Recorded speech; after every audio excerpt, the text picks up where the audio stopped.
நெகேமியா அதிகாரம் 13. அன்றைய தினம் ஜனங்கள் கேட்க மோசேயின் புஸ்தகத்தை வாசித்தார்கள். அதிலே அம்மோனியரும் மோவாபியரும் இஸ்ரவேல் புத்திரருக்கு அப்பமும் தண்ணீரும் கொடுக்க எதிர்கொண்டு வராமல் அவர்களை சபிக்க அவர்களுக்கு விரோதமாய் பிழையாமை கூலி பொருந்தி கொண்டபடியினால் அவர்கள் என்றைக்கும் அந்த சாபத்தை ஆசீர்வாதமாக திருப்பின எங்கள் தேவனுடைய சபைக்குட்படலாகாது என்று எழுதியிருக்கிறதாக காணப்பட்டது. ஆகையால் அவர்கள் அந்த கட்டளையை கேட்டபோது பல ஜாதியான ஜனங்களை எல்லாம் இஸ்ரவேலை விட்டு பிரித்து விட்டார்கள். இதற்கு முன்னே எங்கள் தேவனுடைய ஆலயத்தின் அறைகளை விசாரிக்க வைக்கப்பட்ட ஆசாரியனாகிய எலியாசிப் தொபியாவோடே சம்பந்தம் கலந்தவனாயிருந்து முற்காலத்தில் காணிக்கைகளும் சாம்பிராணிகளும் பணிமுட்டுகளும் லேவியருக்கும் பாடகருக்கும் வாசல் காவலாளருக்கும் கட்டளை பண்ணப்பட்ட தானியம் திராட்சரசம் எண்ணெய் என்பவைகளிலே தசம பாகமும் ஆசாரியரை சேருகிற படைப்பான காணிக்கைகளும் வைக்கப்பட்டிருந்த இடத்தில் ஒரு பெரிய அறையை அவனுக்கு ஆயத்தம் பண்ணியிருந்தான். இதெல்லாம் நடக்கும்போது நான் எருசலேமில் இல்லை. பாபிலோன் ராஜாவாகிய அர்தசஷ்டாவின் 32ஆம் வருஷத்திலே நான் ராஜாவினிடத்திற்கு போய் சில நாளுக்கு பின்பு திரும்ப ராஜாவினிடத்தில் உத்தரவு பெற்றுக்கொண்டு எருசலேமுக்கு வந்தேன். அப்பொழுது எலியாசிப் தொபியாவுக்கு தேவனுடைய ஆலயத்து பிராகாரங்களில் ஒரு அறையை ஆயத்தம் பண்ணினதினால் செய்த பொல்லாப்பை அறிந்து கொண்டேன்.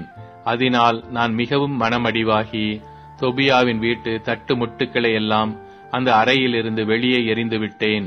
பின்பு நான் அறை வீடுகளை சுத்திகரிக்கச் சொல்லி தேவனுடைய ஆலய பணிமுட்டுகளையும் காணிக்கைகளையும் சாம்பிராணிகளையும் அங்கே திரும்ப கொண்டு வந்து வைத்தேன்.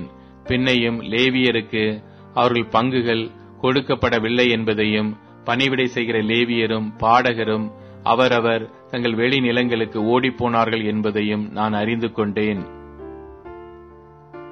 அப்பொழுது நான் தலைமையானவர்களோட வழக்காடி தேவனுடைய ஆலயம் கைவிடப்பட்டு போவானேன் என்று சொல்லி அவர்களை சேர்த்து அவரவர் நிலையில் அவர்களை வைத்தேன். அப்பொழுது யூதர் எல்லாரும் தானியம் திராட்சரசம் எண்ணெய் என்பவைகளில் தசம பாகத்தை பொக்கிஷ அறைகளில் கொண்டு வந்தார்கள். அப்பொழுது நான் ஆசாரியராகிய செலேமியாவையும் வேத பாரகனாகிய சாதோக்கையும் லேவியரில் பெதாயாவையும் இவர்களுக்கு கைத்துணையாக மத்தனியாவின் குமாரன் சக்கூரின் மகனாகிய ஆனானையும் பொக்கிஷ அறைகளின் மேல் விசாரிப்புக்காரராக வைத்தேன். அவர்கள் உண்மையுள்ளவர்கள் என்று எண்ணப்பட்டார்கள். ஆகையால் தங்கள் சகோதரருக்கு பங்கிடுகிற வேலை அவர்களுக்கு ஒப்புவிக்கப்பட்டது. என் தேவனே, நான் என் தேவனுடைய ஆலயத்துக்காகவும் அதன் முறைமைகளுக்காகவும் செய்த நற்கிரியைகளை குலைத்து போடாமல் இந்த காரியத்திலே என்னை நினைத்தருளும்.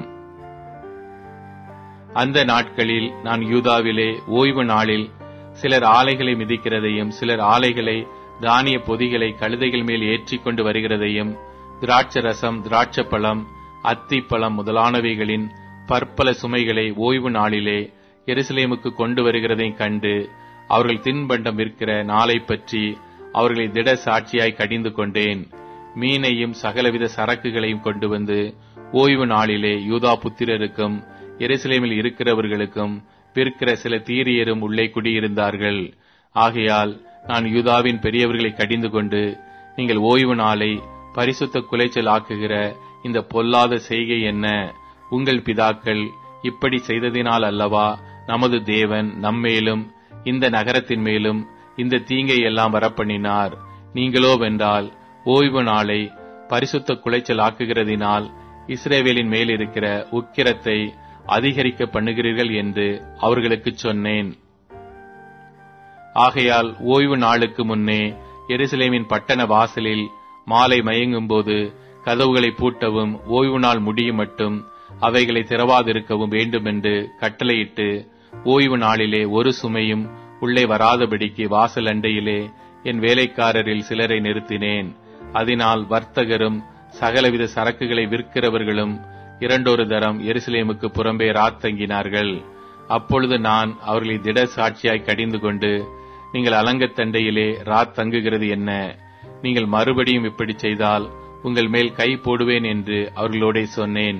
அது முதல் அவர்கள் ஓய்வு நாளில் வராதிருந்தார்கள்.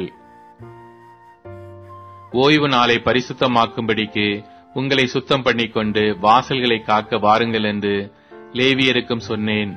என் தேவனே, இதை குறித்து நீர் என்னை நினைத்தருளி உம்முடைய மிகுந்த கிருபையின்படி எனக்கு இறங்குவீராக.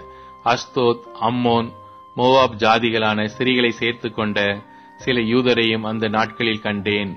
அவர்கள் பிள்ளைகள் பேசின பேச்சில் பாதி அஸ்தோத் பாஷையாயிருந்தது.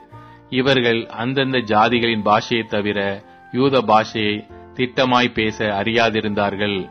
அவர்களையும் நான் கடிந்து கொண்டு அவர்கள் மேல் வரும் சாபத்தை கூறி அவர்களில் சிலரை அடித்து மயிரை பீய்த்து, நீங்கள் உங்கள் குமாரத்திகளை அவர்கள் குமாரருக்கு கொடாமலும் அவர்கள் குமாரத்திகளில் ஒருவரையும் உங்கள் குமாரருக்காகிலும் உங்களுக்காகிலும் கொள்ளாமலும் இருக்க வேண்டும் என்று அவர்களை தேவன் மேல் ஆணையிடப் பண்ணி, நான் அவர்களை நோக்கி, இஸ்ரவேலின் ராஜாவாகிய சாலமோன் இதனாலே பாவம் செய்தான் அல்லவா? அவனைப் போன்ற ராஜா அநேகம் ஜாதிகளுக்குள்ளே உண்டாயிருந்ததில்லை. அவன் தன் தேவனாலே சிநேகிக்கப்பட்டவனாயிருந்தான். தேவன் அவனை இஸ்ரவேல் அனைத்தின் மேலும் ராஜாவாக வைத்தார். அப்படிப்பட்டவனையும் மறு ஜாதியான ஸ்திரீகள் பாவம் செய்ய பண்ணினார்களே. நீங்கள் மறு ஜாதியான ஸ்திரீகளை சேர்த்துக் கொள்ளுகிறதினால் நம்முடைய தேவனுக்கு துரோகிகளாகி இந்த பெரிய பொல்லாப்பை எல்லாம் செய்யும்படி உங்களுக்கு இடம் கொடுப்போமா என்றேன். யோயதாவின் புத்திரரிலே பிரதான ஆசாரியனாகிய எலியாசிபினுடைய குமாரன் ஒருவன் ஓரோனியனான சன்பல்லாத்துக்கு மருமகனானான். ஆகையால் அவனை என்னை விட்டு துரத்தினேன். என் தேவனே, அவர்கள் ஆசாரிய ஊழியத்தையும் ஆசாரிய ஊழியத்துக்கும் லேவியருக்கும் இருக்கிற உடன்படிக்கையையும் தீட்டுப்படுத்தினார்கள் என்று அவர்களை நினைத்துக் கொள்ளும். இப்படியே நான் மறு ஜாதியாரை எல்லாம் நீக்கி ஆசாரியரையும் லேவியரையும் சுத்திகரித்து அவரவரை அவர்கள் வேலையின் முறைகளில் நிறுத்தி குறிக்கப்பட்ட காலங்களிலே செலுத்தப்பட வேண்டிய விறகு காணிக்கையையும் முதற் பலன்களையும் குறித்து திட்டம் பண்ணினேன். என் தேவனே, எனக்கு நன்மை உண்டாக என்னை நினைத்தருளும்.